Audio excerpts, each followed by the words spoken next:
আমি এসছি আজকে সাঁইথা খাটাল। তো এটা আমাদের একটা পরিচিত লোকের খাটাল। দেখুন কীভাবে যত্ন করে গরুকে রেখেছে। এটা এক একটা গরুতে 15 থেকে 16 কিলো দুধ দেয়।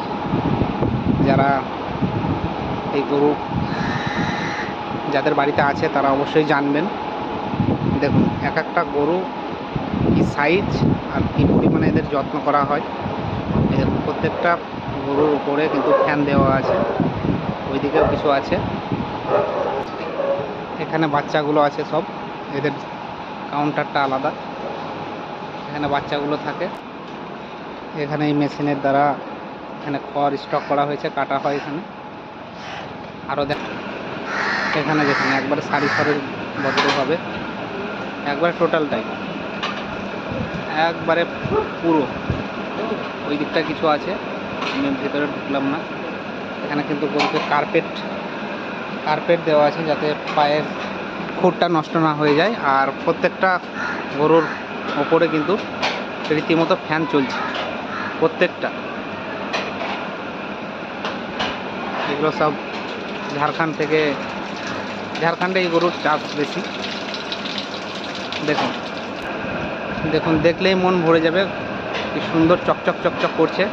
রীতিমতন এদের যত্ন নেওয়া হয়, এবং যদি কাউরির গাই নেওয়ার ইচ্ছা হয় তা অবশ্যই কন্ট্যাক্ট নাম্বারে ফোন করবেন। এটা সুবলদার ফার্ম, আমাদের একটু পরিচিতর মধ্যে, অবশ্যই আসবেন।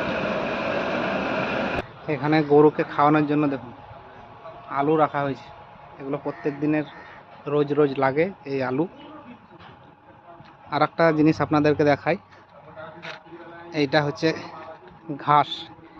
এটা বিহারে মুর্শিদাবাদে আখের মতো, এটা সারা বছর মোটামুটি কাটা হয়, ফলন দেয়। কাটলে আবার নতুনভাবে গজাবে। এটা দেখুন, এটা পুরো চাষ করা আছে এই দিকটা। গরুর যেহেতু পরিমাণ বেশি, এটা পুরো চাষ করা আছে। কি সুন্দর গ্রোথ দেখুন, কালার দেখুন। এটা খাওয়াতে পারলে গরুতে খুব বেশি পরিমাণে দুধ দেয়। এখানে দুধ সঙ্গে সঙ্গে রেজাল্ট, দুধ থেকে কী কী তৈরি হয় দেখুন। এখানে সঙ্গে সঙ্গে ছানা তৈরি করা হচ্ছে।